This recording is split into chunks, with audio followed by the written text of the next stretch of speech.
I'm talking today with the 11th winner of the O'Shaughnessy Poetry Prize, awarded annually at the University of St. Thomas in St. Paul, Minnesota, by the Center for Irish Studies. The O'Shaughnessy Poetry Prize recognizes a poet writing in Ireland and invites them to come to Minnesota to give a variety of talks, to meet with students, and to give readings to the public. And this year's winner is Seán Lysaght. Welcome, Seán. Thank you. And Seán, to begin with, can you tell us how you began, where your interest began in becoming a poet and to taking on the form of writing and poetry? Well, I guess, like a lot of people, I was writing when I was a teenager, and at that time, of course, you get caught up in a fever because you admire certain writers, and I suppose in my case it was the Yeatsian fever. Right.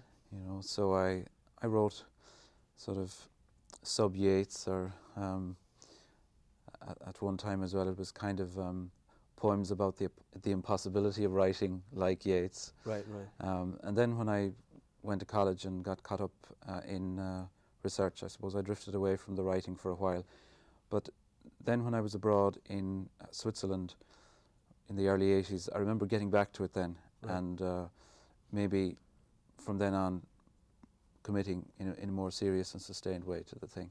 Right. So that was about 25 years ago, and here I am, still at it, you know. So, can you talk about, is there any connection with your academic work? I know you've done a lot of research on Robert Lloyd Prager. Is there any connection with your academic research and the themes or the approaches you have as a poet? Okay, well, I think there's always a danger that someone who's, you know, in the academy and who's been involved in academic research would be influenced by, let's say, the theoretical side of literary studies, because, as you know, there's a very theoretical field out there nowadays. Right. For me, the attractions of the work on Prager was that it was really a strictly empirical kind of study. It didn't involve any great sort of theoretical language or theoretical idiom. It was basically an account of a scientist who also was a very good writer and who wrote a great deal, and who, in my view, was worthy of highlighting as a writer and as what has been called a culture giver at the time of the revival. So I felt I could do that work without really getting into a highly theoretical idiom, which I think would be a danger for a creative writer.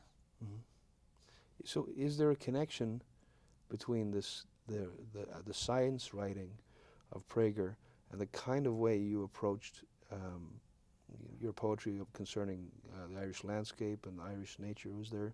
Was there a sort of a clinical, a sharpening perhaps of your vision? Yeah, so you're asking a very good question there, actually, because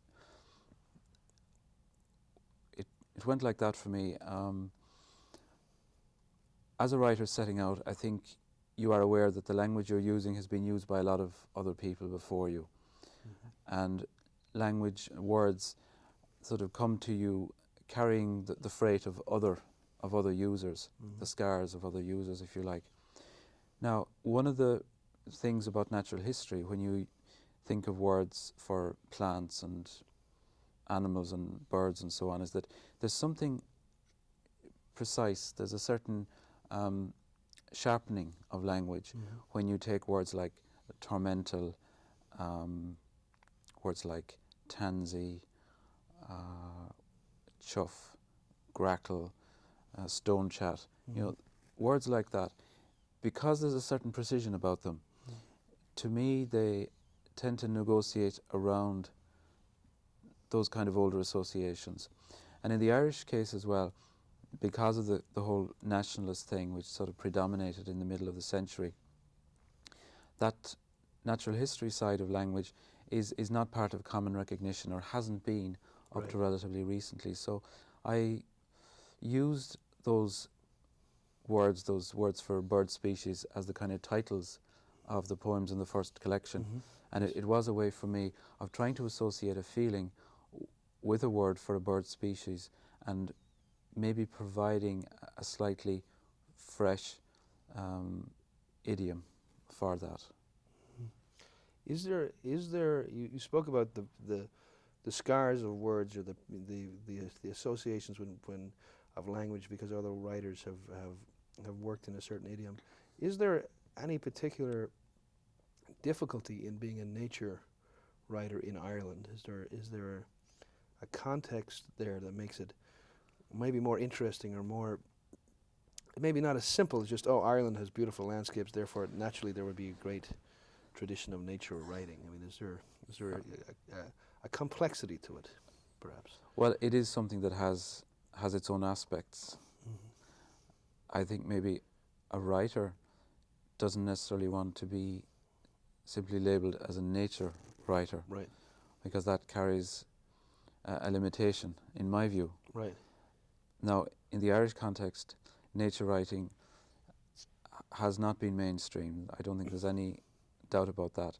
And some of the people who've been interested in the Irish landscape and in Irish natural history have come from outside. I mean, three prominent names that spring to mind would be Michael Viney, Tim Robinson and David Cabot. And those three writers are two Englishmen and an American, respectively. So I think it does say something about the way we perceive ourselves and maybe the way we perceive the land, that the whole idea of nature writing is something that has not been mainstream and has often been practiced by people who are coming at an angle Right. to Ireland. Is there? Can we dig a little bit into that? Is there an alienation to the land because of historical and social circumstances going back to the 19th century or even earlier? Or is there a reason for that kind of absent tradition or that absent? There is. I mean, there are particular historical reasons why the whole natural history thing and nature writing have not been part of a kind of common recognition, the kind of common recognition that shaped the Renaissance and the Revolutionary period. One reason was that a lot of the pioneers in Irish botany and zoology and so on were museums people. They were typically Anglican clergymen or landowners or professors at Trinity and the Royal College of Science. And they were part of a society that were really shoulder to one side around the time of the First World War and then the troubled times. Right. That society came to a peak at around the time of the Clare Island Survey in the 1910s, and of course then just a different agenda took over, and they were always viewed from then on as sort of marginal figures. Right. So there's the nationalistic, the War of Independence, etc., and the rise of the Catholic middle class sort of was not able to articulate itself in terms of the natural history vocabulary or and that kind of more. No, because all of that sort of idiom, all of those technicalities, if you like, were tied up with agencies that had been largely a Protestant preserve. Right. And it wasn't a Protestant monopoly by any means, but it was a large Protestant majority, if you wish, almost overwhelming. Right. So instead of looking at the Irish landscape with that natural history sharpness, there is instead, is there kind of this kind of romantic kind of outpouring of the mysticism that rises up at nationalism? Was it? Well, I think the view of Irish landscape that you got at the time of the Renaissance was really determined to a great extent by Yeats and to a lesser extent by Synge. Right. And of course Yeats's prime interest was in folklore. Right. And in the supernatural, and the fact that the peasants of the west of Ireland had been a great witness to fairy lore and the supernatural. Right. Yeats as well, of course, was explicitly anti-scientific in a lot of his rhetoric and the kind of arguments he was developing as a journalist. So Yeats takes you away from the objective landscape completely towards the other world, the world of the fairy folk, the wee people. Right. Do you want to read a poem that kind of from perhaps one of your early collections that touches on that whole issue of the natural history, reclaiming that tradition of the natural history? Yeah, okay. I can read this poem. It's about the chough, and the chough is it's a bird of the crow family. Okay. It's found along the west coast of Ireland. It's also got a kind of historical association because it tends to breed in old ruined castles and abbeys. Okay. And there was a pair of choughs at the Cliffs of Moher for many years before they tidied up the tower. And in this little piece, it's a short, very short piece, I'm just looking at the bird as something that seems to have historical associations, but really is its own thing, is its own object, and Okay. really doesn't interact with us at all at any point. And there are a few references to different towers that have come into literary history. Chough. With the tower builders gone from the promontories, I can inspect the fallen stairs, the chimneys clogged with mortar and twigs, no gyre there for my late ascendant. So I go out again and cross sheep pasture to the edge of the cliff, where the choughs are riding on the updraft. Their voices are the squeaky hinge of a door yanked open on old atrocities. When they settle, they displace old tenants of the castle, Macbeth's mad wife and Yeats, looking down on small fields inland. Even Malachy Mulligan, their bright lobster bills, are a beacon only for themselves.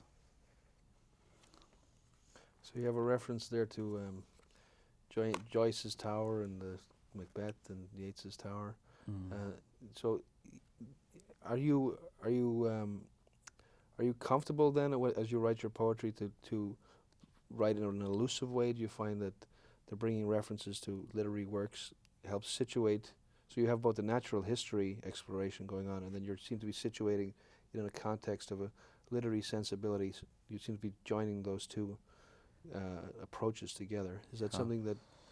Well, I suppose that's not something you could do all the time. I mean, Right. you don't use poetry all the time as a vehicle for arguments about literary history, if you like. Right, But since you asked me the question, I thought I'd respond with that particular Right. piece. You know. Can you talk about the title a little bit more?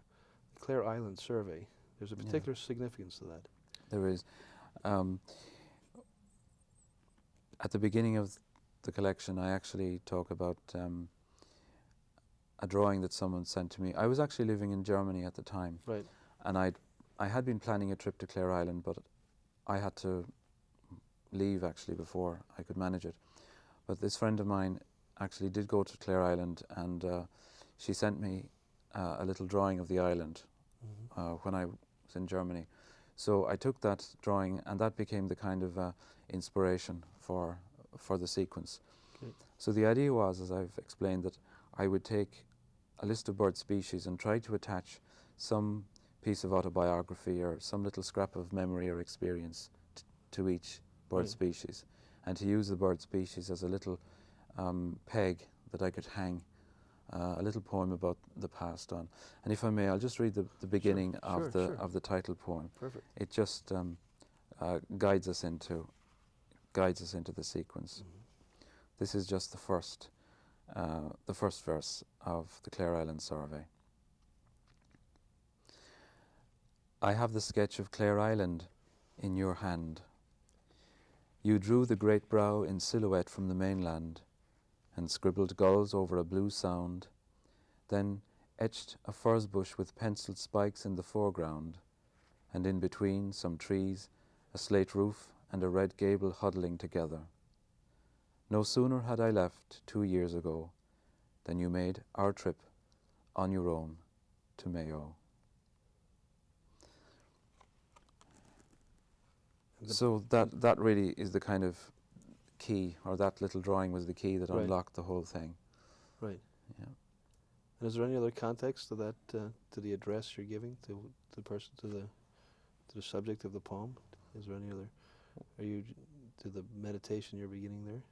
Well, I suppose I was in Germany at the time. I had left Ireland in the mid-80s. I had lived in Switzerland, came back for a few years, Right. then left again.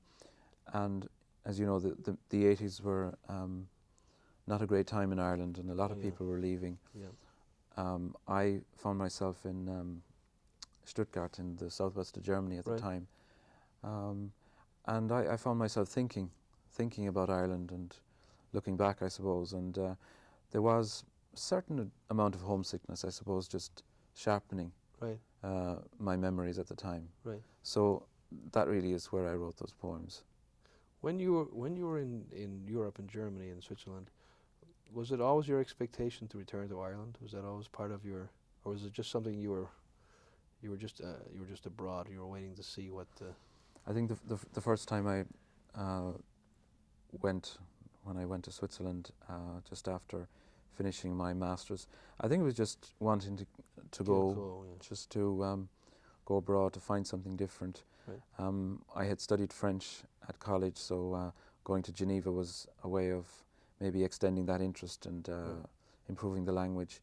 And yeah, I was a bit of a literary adventurer, I suppose, going away. But at the end of 3 years in Germany, then I was glad to have the opportunity of coming home, and I was offered a year's teaching at Maynooth, and that then developed into 4 years. Right. And after that, then I got the job I'm in still at the moment at the Institute of Technology in Castlebar. Is there, sometimes poets have a sort of a love-hate relationship with their teaching life. Have you found the teaching to be a stimulus to your writing life, or has it been, sometimes it is honestly a drain on the ability to write in a kind of as freely as a writer wishes. Yeah. Have you found teaching, can you assess the relationship between teaching and your writing life? Well, I think I'm fortunate in the Institute of Technology in that I'm not in a mainstream English literature environment. Right. It's not mainstream academic in that sense. I'm involved in a heritage studies program. I'm the literary person, and I teach with people who teach archaeology, history, environmental studies, and so on. Right. So I have to look around me. I'm not in that kind of rarefied, specialized milieu of English studies. Right. I have to say it's a reasonably comfortable existence. I probably like to have a bit more time for my writing during the winter, but we have the famous summer break, and seriously, it's no harm as well that you're not confronted with the problem of poetry all the time. Right. That the poetry can be put to one side, to be put on hold, and then you come back to it when the time is available. Mm-hmm. I think poetry takes its own time, and having a job somewhere else takes the pressure off the writing, if you like. Right. Do you want to read from another? Do you want to give us another example from maybe another collection, a later collection? Okay, I'll read this piece from the second collection I published with Gallery, SCARECROW, where I was thinking in terms of issues of identity and who the person is who's writing about nature and the landscape. And this little one is called A Field Guide. This script is a willow bending in the breeze of a June evening. But don't take my word for it. Watch the pressure and slack of the new shoots yielding, then giving back to themselves. Who knows what you might see among the pollarding? Volatile eyes winking from the trees, and in an old wren's nest, look, a mouse! Surely a river flowing slowly, mirroring light, where the earlier mists meant that the night had been other. And maybe someone coming downstream with a split cane rod, a mere boy whose boots are slapping the irises as he strides out to meet you. Now be warned, this young innocent will reveal himself in a slip of the tongue. Very good. Can you talk about the importance of the recognition? The O'Shaughnessy Award has now, it's into its 11th year. It has sort of established itself. Can you what's the angle from Ireland? Is there a Well, I don't really know the angle from Ireland because I wouldn't presume to speak on behalf of a whole country. Where I live in the west of Ireland. I live at a certain remove from all the traffic of literary awards and all of that. Right. One of the great things about the O'Shaughnessy Award is that, you know, there's no application process, there's no shortlisting, there's none of that journalistic Right. hubbub around it. It's just a free gift, you know. It comes out of the blue, Out of the blue. and it's a great shot in the arm for someone maybe who's in mid-career and Right.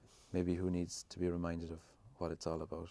And have you enjoyed your classroom visits and the various activities they put you through? It's been great. It's Yeah. been great to be talking maybe a bit about myself and what I've been up to Right. over the last few years, instead of talking about other people's work. Right. And, you know, I've been enjoying the wonderful hospitality Right. that's on offer here, and looking at the wonderful city you have and the extraordinary level of support there is for the humanities and the arts. Right. It's been a wonderful visit. Well, perhaps you'd like to conclude our presentation today, Seán, with maybe perhaps one last poem? I'd be delighted to. And just on the point that, you know, what I write isn't always around some kind of a program, Right. some kind of manifesto about natural history.